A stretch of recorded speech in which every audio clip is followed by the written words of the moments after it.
Welcome to Tucker Carlson Tonight. You've heard a lot over the past few days about the security of our electronic voting machines. And this is a real issue, no matter who raises it or who tries to dismiss it out of hand as a conspiracy theory. Electronic voting is not as secure as traditional hand counting, period. It never will be as secure. Voters can see this because it's obvious and it makes them nervous. And why wouldn't it make them nervous?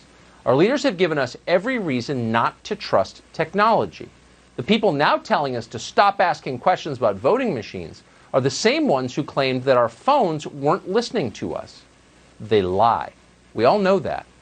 Other countries understand it. They don't use electronic voting because they know it undermines confidence in democracy. A system cannot function if no one trusts the vote. And that's true here too, as we're finding out. Going forward, we need to find out exactly what happened in this month's presidential election. We need to find out no matter how long it takes the investigation to unfold or how much it costs. And once we get answers from that investigation, we ought to revert immediately to the traditional system of voting, the one that served our democracy for hundreds of years. What we're doing now is not working. That's an understatement. As of tonight, the state of New York still hasn't managed to count the votes in 5 House races thanks to mail-in voting. That's a disaster. Let's stop pretending that it's not. But at the same time, we shouldn't let our focus on voting machines distract us from all that happened earlier this month. The 2020 presidential election was not fair. No honest person would claim that it was fair. On many levels, the system was rigged against one candidate and in favor of another. And it was rigged in ways that were not hidden from view. We all saw it happen. The media openly colluded with the Democratic nominees. Joe Biden and Kamala Harris refused to explain what they would do if they were elected.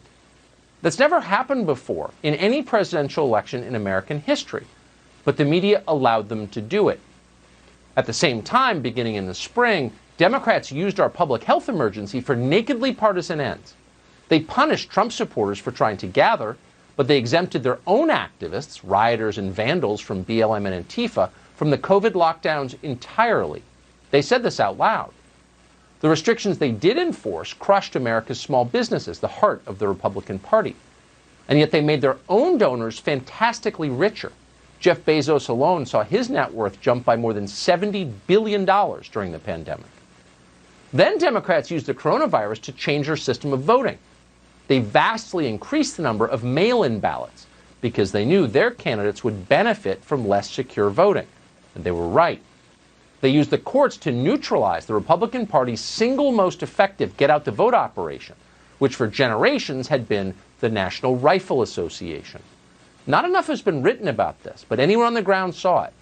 Thanks to legal harassment from the left, the NRA played a vastly reduced role in this election, and that made a huge difference in swing states like Pennsylvania and others. But above all, Democrats harnessed the power of big tech to win this election. Virtually all news and all information in the English-speaking world travels through a single company, Google.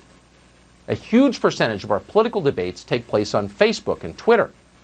If you use technology to censor the ideas that people are allowed to express online, ultimately you control how the population votes. And that's exactly what they did. They rigged the election in front of all of us, and nobody did anything about it. Dr. Robert Epstein saw this coming. Epstein is one of the world's foremost experts on the effect of big tech on politics. Epstein is not a partisan Trump supporter. In fact, he's a Democrat. But he believes in democracy, and for years he has warned that Silicon Valley could steal this election. This is what he said when we spoke to him about a year ago. Google and similar companies like Facebook are completely unregulated in the United States, so they can do whatever they please. And if they all work together in 2020 to support the same presidential candidate, which is very likely, and probably it'll be a candidate that I support, by the way, they can shift upwards of 15 million votes with no one knowing that they've been manipulated and without leaving a paper trail for authorities to trace. Dr. Epstein has tracked the effect he says Google has had on this month's presidential election, and he joins us now to explain what he's found. Doctor, thanks so much for coming on. What effect do you think have you measured of big tech on the voting outcome this month? Well, a couple of things that we've looked at so far. First of all, we had 733 field agents in 3 key swing states this year, Arizona, North Carolina, and Florida.